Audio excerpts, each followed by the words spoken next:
Welcome everyone to the final session of the Building Social Inclusion for Older People in Regional and Remote Communities. My name's Adrian Terranova. I'm the Executive Officer at Gippsland Disability Advocacy, and I'm your host today. And today I have great pleasure in introducing Sandra Nelson of the Gunai Kurnai people and a traditional custodian to welcome us to country and acknowledge the Aboriginal land and people where you are today. This is a recording of the Welcome to Country Sandra provided at the Building Social Inclusion Forum in December.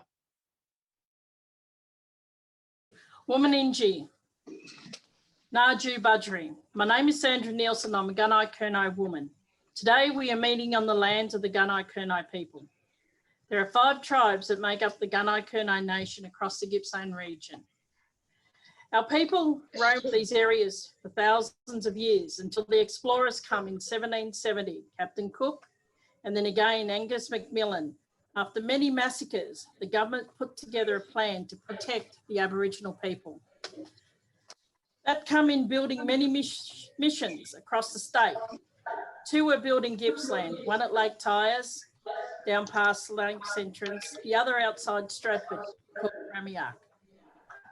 Aboriginal people were forced to live on these missions.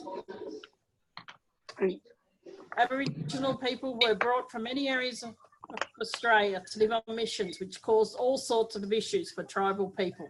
Different languages, different ways of life, and different laws.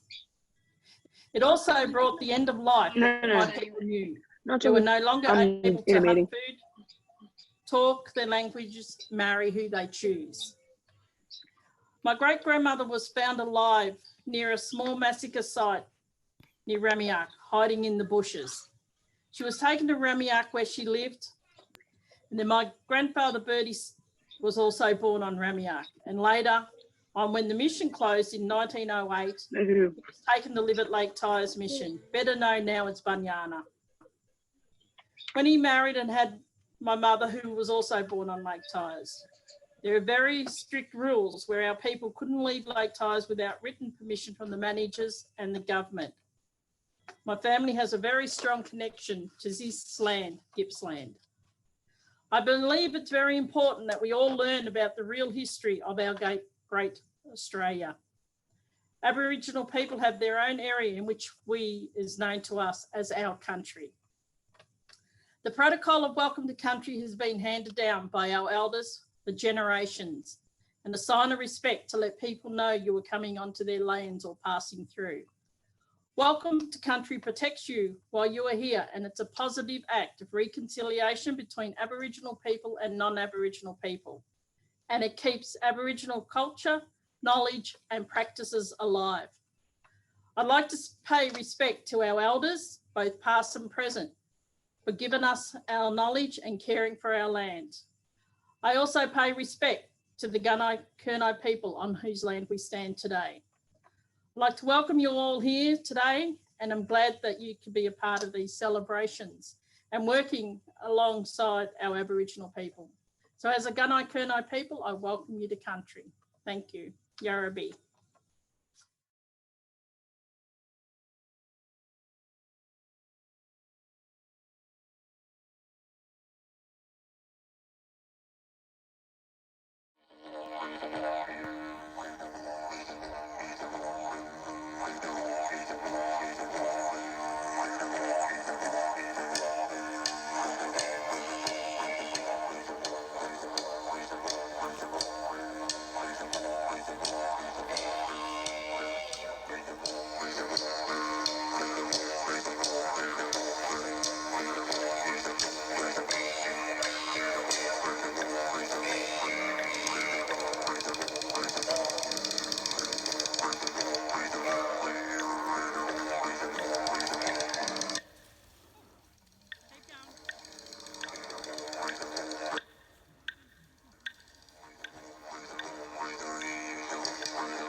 Today I'm meeting you from Gunnarkuna land, and I'd like to pay my respects to the Aboriginal people and elders past, present and emerging, and acknowledge that we are all on Aboriginal land. This is the final session in a series of 5 online forums that were developed after the cancellation of a one-day conference due to COVID-19. The theme across each session has been building social inclusion for older people in rural and remote communities. A very apt topic after the last 14 months. The past 4 sessions have involved 107 individuals representing 23 organisations across Gippsland.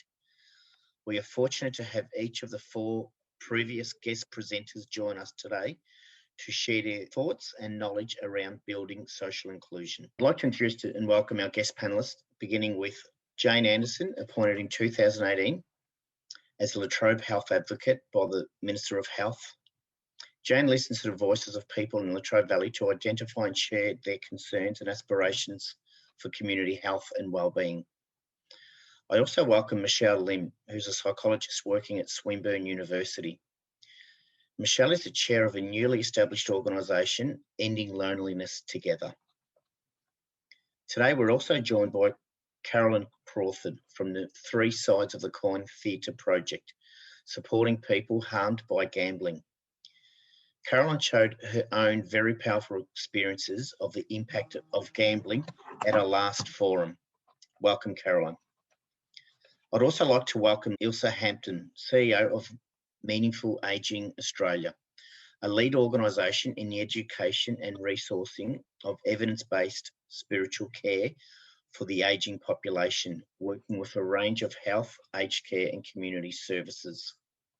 We'll commence our conversation today by showing a short film created as part of a recent project by Gippsland Disability Advocacy to ensure the voices and experiences of people with disabilities were captured during COVID-19.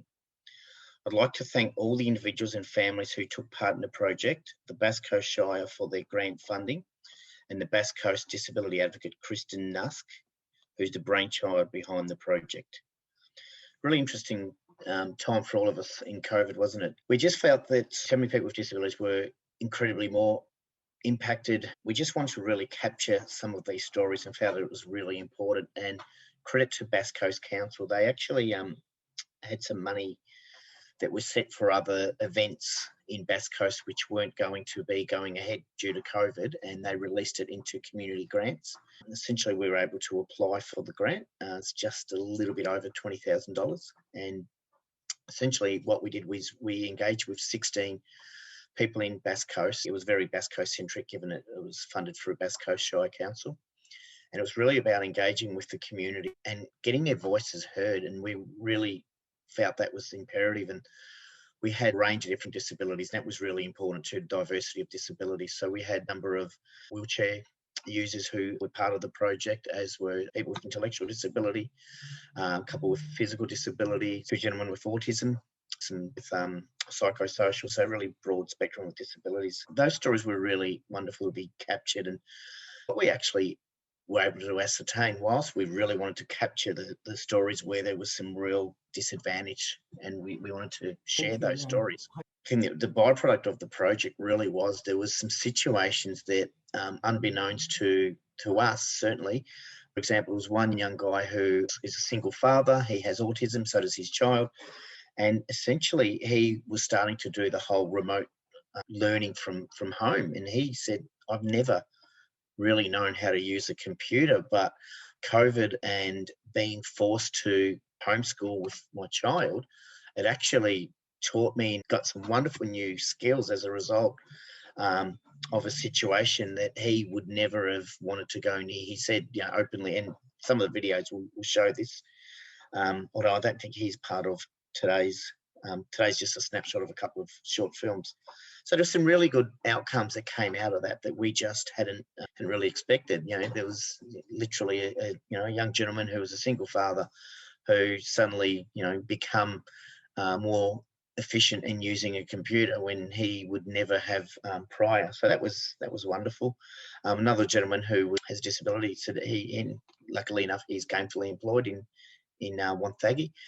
the byproduct he said is as a result of COVID, I've never had a better bank balance because I'm just haven't been able to do much. So some really positive situations that came out, but there was also some real examples of people who were further disadvantaged, and the isolation, and also the decision of a lot of disability organisations to literally close the doors and stop the group events that they would be having daily. That really impacted some situations.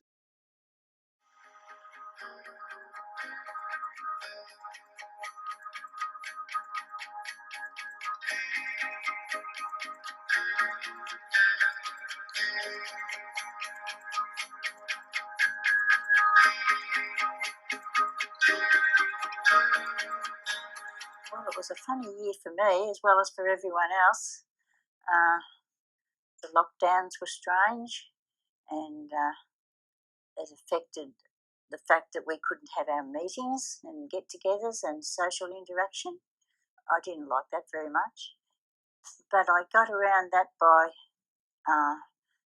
typing up newsletters and distributing them via our club members to all the rest of the members, and just to keep everyone in the loop.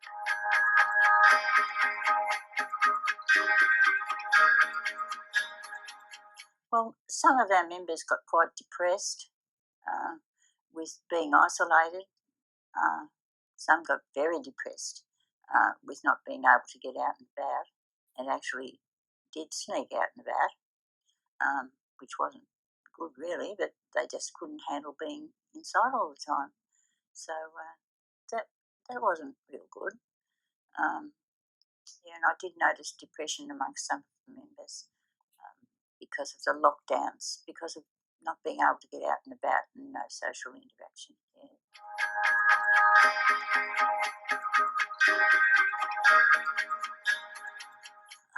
I was disappointed with the West Coast Shire that they didn't have their office open.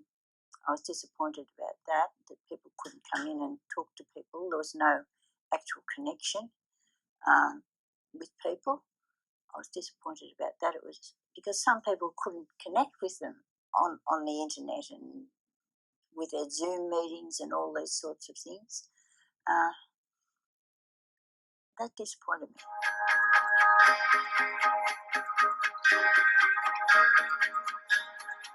Yeah, I didn't like the way that many of the support services, the funded support services, just phone people, just talk to people on the phone, and because of the COVID restrictions, wouldn't come and meet with them anymore, and they missed that very much.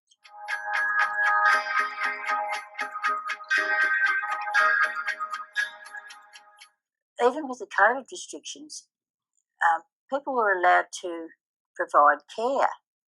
There were so many people who could have done that, but the government clamped down on them. Their agencies clamped down on them and wouldn't let them. That was wrong, in my opinion. It was abandoning their clients. It really was, and even the Salvation Army couldn't have their usual once a week dinner that they had. They could have had it by having social distancing or masks or whatever, but they weren't even allowed to do that, and that was such a good way of connecting with the community. A lot of people used to come to that dinner every Wednesday night. Yeah, it was a shame.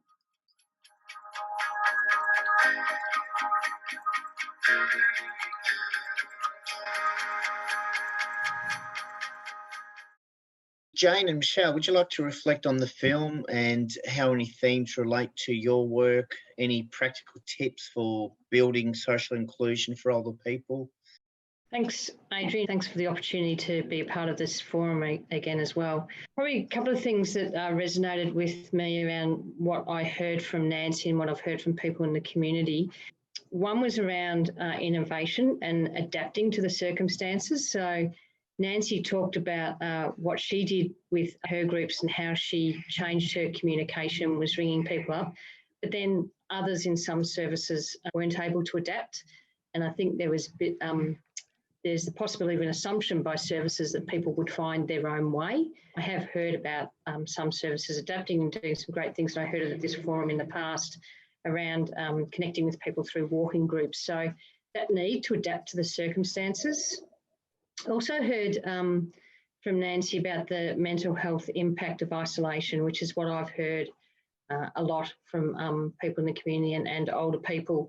And I've heard that people haven't been able to connect to the groups that they would usually connect to, and obviously particularly impacted by COVID-19. So not able to volunteer as they would usually, not able to connect to the usual group settings in the community, and feeling more isolated as a result of that. The other thing that I've heard more broadly from older people as well is that it can be hard to make connections as people from your usual circle move on. And sometimes that means that some people's friends have passed away. So it's hard as you get older to make new connections. The other significant area is around that digital connectivity. And Adrian, you were talking about that before around a good story about a fellow learning more skills through helping his kids in their education. I've heard that the digital connectivity issue is really hard, particularly for people that are older. They either don't have the skills or the equipment or can't afford the data. And I've heard from a few groups where it's a very small proportion of their group who actually do have digital connectivity. And there are even those that have good skills and they're offering to support others, but others aren't always motivated to learn those skills. And that motivation is inhibited by a range of factors, often impacted by fear as well. So digital connectivity is a significant issue. The last thing I'd just respond to in your question, Adrian, around tips, I think particularly with this forum, we know that community services and frontline workers can assist people to have community connections.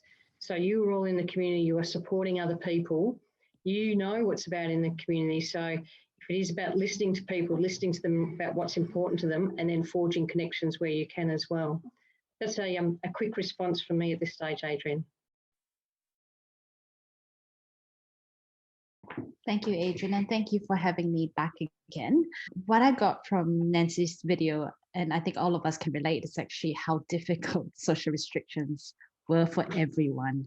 And this is because even the minute social interactions very much within our routines, and a lot of people would say, that those minute social interactions being about the community, even if it's just buying a coffee or just going down to the newsagent, those little minor social interactions were just as critical for people as it was with the people they know. What else, it also kind of jumps out to me is this resilience, and we do see that especially with older people as well, but this idea of being able to find different ways to actually cope with the new situation. For a lot of people in the community, for example, is actually trying to do that safely, and that was very difficult. There was this tension between public health restrictions to try to keep our physical safety, to ensure that we don't actually get unwell and sick.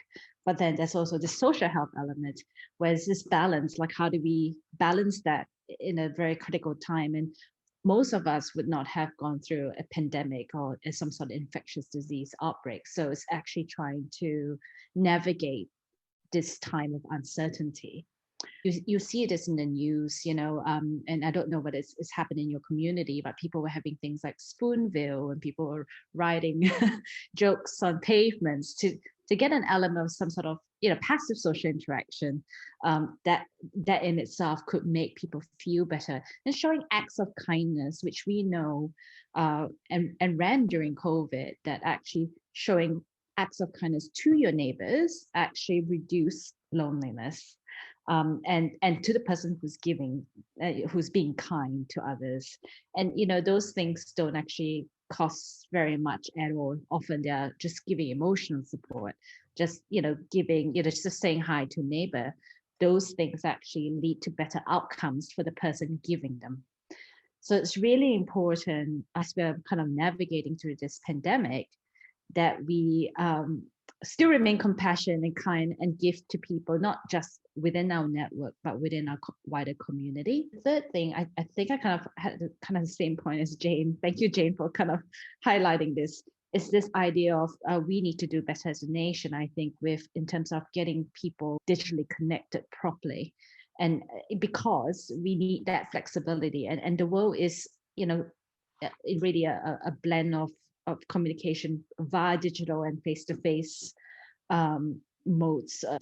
But people who are uncertain that we need to increase literacy around that, but also that digital poverty, giving them proper access how to use those things. And there were a lot of people, I would say, that were going to libraries to use a computer, and at that time libraries were closed, so it really cut off another mode of communication. So we really need to equip not just remote communities, but we need to really try to equip more vulnerable communities generally, whether we're in a rural part of Australia or urban. We need to equip them properly so that transition, if we ever have to move into these digital communication tools, can be a lot easier for them.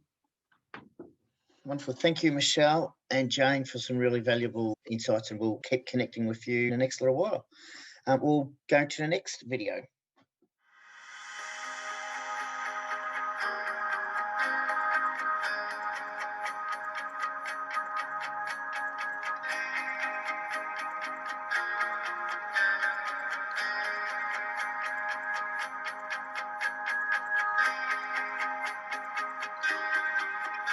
I work in the cinema and art usher, and I show anyone the seats and the tickets, show me around in the cinema, new shows, new concerts, stuff.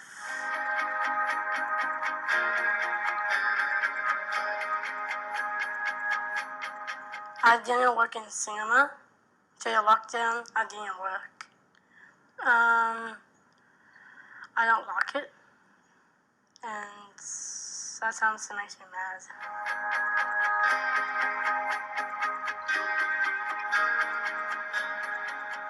I want to pass the plans to my neighbours, check the people are right.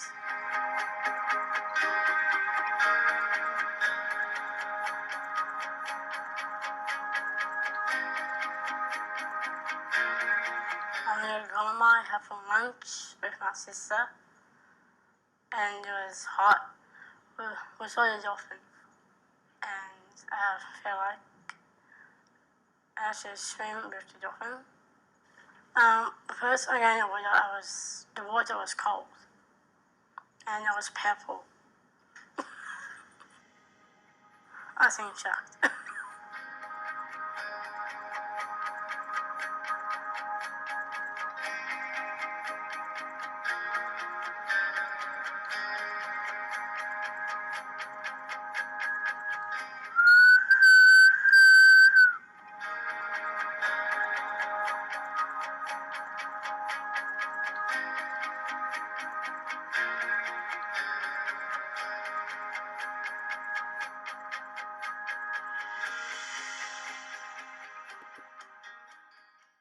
I'll now hand over to Caroline and Ilse for some reflections. I did put a comment in there about loneliness. So I'm an older person. I have never joined a group other than the Three Sides and anything to do with this advocacy since I came out of prison. And the reason for that is I feel ashamed to go and join some groups. You go into these groups and you feel like people are looking at you and why do you have to be here?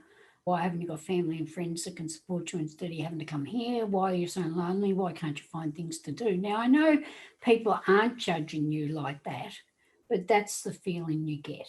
COVID was a hard time. Certainly a hard time for me. I had to go back to counselling because having not long been in prison made me feel like I was back in prison.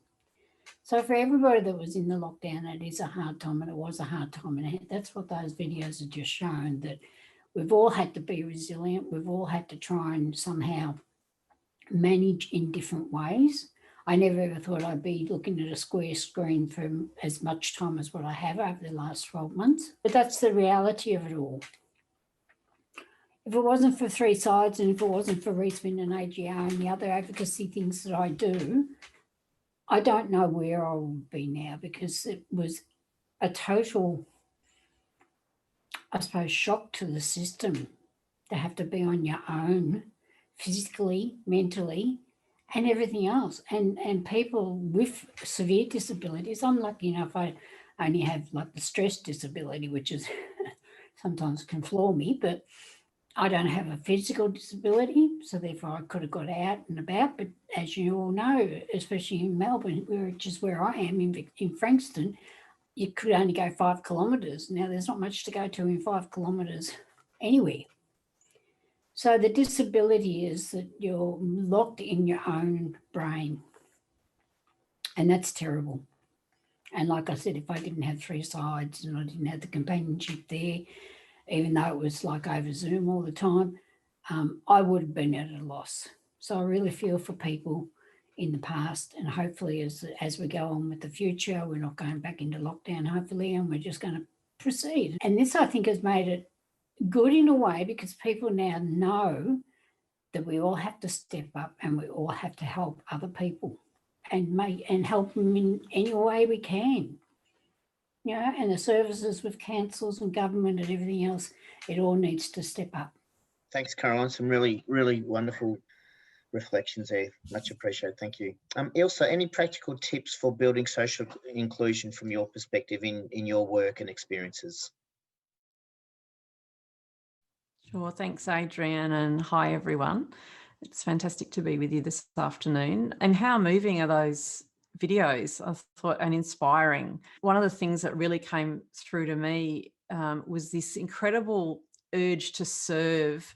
And, you know, as much as we need to look after ourselves, you know, ironically, and this touches on something Michelle was saying, in looking after others, we also do look after ourselves. So that service to others is an innate thing that we need to find meaning in our lives. And those two videos both had examples of people who found ways to continue to serve even in the midst of COVID. Still, you know, important to acknowledge that for some people it's just too hard. There's too many limitations, but that's where we need to get around and look for opportunities to support and encourage and assist.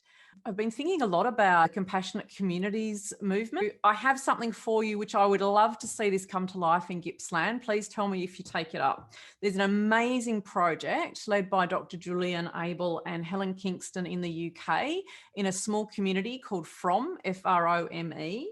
And so one of the things that made me think of it was, I think something that Jane or someone said is around having people to talk to. And one of the parts of the Compassionate Communities model that they brought into Frome, it had several elements, but one of them were community listeners.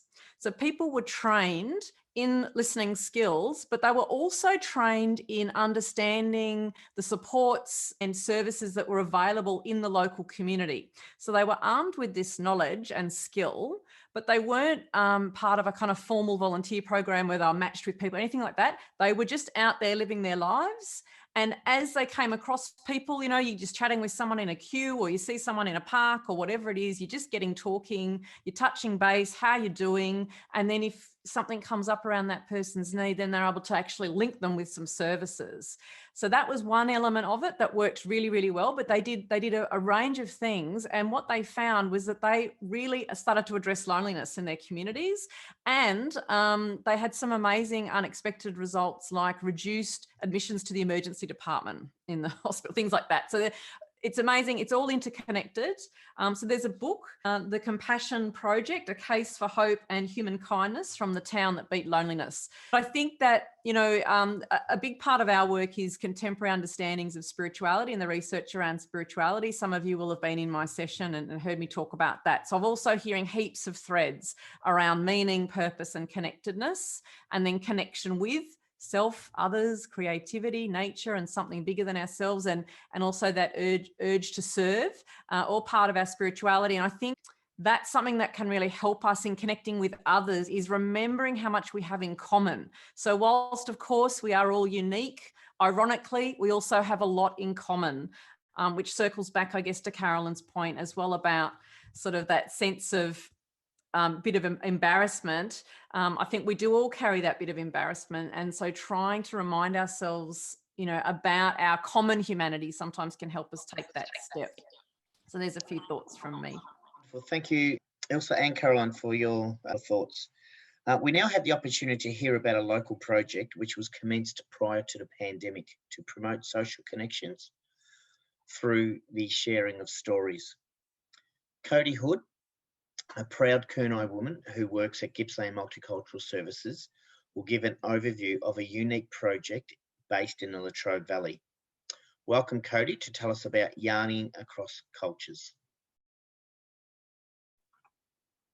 Thanks, Adrian. Hi, everybody. My name is Cody Hood. I'm the Access and Support Worker at Gippsland Multicultural Services. Before I became the Access and Support Worker, I was working on a project for a little of 6 months. It was called Yarning Across Cultures. Gippsland Multicultural Services had an idea to bring together coloured and Aboriginal elders for an opportunity to share their stories and discover the similarities in their journeys. We were successful to get an innovation grant from a Commonwealth. The idea was to create small groups of both backgrounds to participate in sharing sessions, which would be filmed and collated. There were 13 people involved in the group from Italian, Greek, Filipino, Polish, Ecuadorian, and Maltese backgrounds. Just as the group had started to meet and build relationships, COVID arrived in March 2020, forcing us to make adjustments on how to continue with the project, focusing on the purpose of sharing stories. To be able to deliver safely, we had to come up with a new COVID-safe way of continuing the work we'd begun. Because I was able to visit the participants one-on-one if they chose, I was able to continue to collect their stories. We then decided to put individual stories into storybooks. To be able to deliver safely, we had to come up with a new COVID-safe way of continuing the work we've begun. An individual storybook was created for each woman from the cold background, outlining their personal story.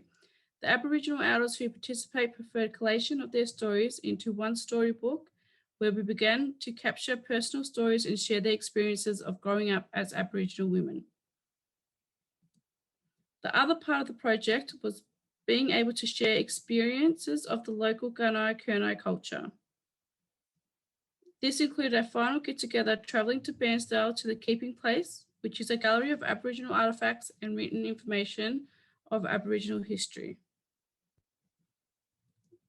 This project had some really great outcomes, including creating friendships within the group and understanding of each other's cultures. The participants enjoyed lunch at the GJAC, which is Gippsland East Gippsland Aboriginal Cooperative Social Support / Elders Room. Thank you. I'll now hand it back to you, Adrian. Thank you, and well done, Cody. That was a really wonderful and great initiative. Congratulations. Thank you. So now we've got some closing reflections, a discussion with the panel. So I'd like to finish today by asking the panel for some final reflections, further ideas to promote social inclusion for all the members of our community. If you have questions for the panel, please type them in the chat and we'll aim to address them. Can I perhaps just make a point, because the word social inclusion is used, and sometimes, you know, we get very confused as well with how that's different to other terms, social isolation and loneliness. And I think what's really important is whatever we do, it's not just to reduce isolation or reduce or improve social inclusion, but it's also to reduce loneliness. And those things can be quite different. So you can be still very lonely despite being connected. So if we can kind of think about, you know, some of the programs or services we deliver, are the services and programs that we deliver, whether it's formal or informal, can they also make a difference in terms of improving the meaningfulness of those social interactions? Because that would make a bigger difference, you know, and it's a little bit more nuanced and a little bit more complex in that, it's not so simple to assess, so it's not so simple to kind of to measure. For example, the number of people that attend a group, they might attend a group but actually feel worse or feel more lonely after that. That perhaps we can think beyond just kind of what's obvious and think about the psychological impact. And what we also would love to do is to also reduce, I guess, loneliness, which is much more difficult and nuanced. I agree totally with Michelle, and we're doing some work in the tribe at the moment around hearing from people about social connection. How do they connect with others? And I'll put a plug in for Michelle's research work, which is what we're using as well. And there's some great frameworks there. Unfortunately, I don't have the link to put in the chat at the moment, but Michelle might have already shared that. But I've talked to people at bus stops, and they've been at the bus stop to be around other people, and that's helped them to feel a part of society, but they are still clearly lonely, and they're also clearly not connected as well. So they're experiencing both those things, and they're seeking out places just to be near others. And I think that's a really important distinction around loneliness and inclusion. For me, I think one of the main ideas, and like I'm not a counsellor, I'm just a person that was here telling my story and who I volunteer with now and why I volunteer with them now. I think one of the most important things with anybody in any group or any person speaking to somebody is to try and find a common ground that person is interested in. No point somebody coming up to me, I like knitting, but no point somebody coming up to me and saying, would you like to come to a knitting group? I won't go. Because I like knitting, but I'm not passionate about knitting. At the moment, my passion is, as you know, anti-gambling, working with all these organisations. And I think it's important in your situations where you're talking to people, counselling people, try and find out what their passion is. Not what they want to do, what their passion is to do. Because the passion is what will drive people towards wanting to do something and being with groups to do that something. Because if I didn't have this passion, I would just be sitting here on my own. Something else that came to my mind in the conversation was mentioned around losses, which does often come up when you're talking about particularly working with older people. Lots of losses and the difficulty of, when people around you are dying. And I was reminded about the incredible importance of intergenerational relationships. And it's something that our society has really stumbled around. So we've often lost a lot of those opportunities to have intergenerational relationships. And there are great benefits. There's some, bit of research around showing the benefits. And of course, there's the kind of television, program around the really young kids and the older people, but there's lots of other programs. We have an intergenerational reminiscence program with high school students matched with an older person. And the evaluations consistently show the incredible benefits for both groups, but also actually not just a kind of a program that has a beginning and end, but if there are opportunities in your communities to create spaces and places for intergenerational relationships to form and continue, and actually something for all of us to remember as we age, we need to make sure that we're putting ourselves in places where we can make friends of different ages. Otherwise, when you get into your 70s, 80s and 90s, if your peers are all around your age, they will be dying around you. And it is really, really tough. So I think that's something, that maybe could go into the mix there if people are thinking up, opportunities and ways to create connections.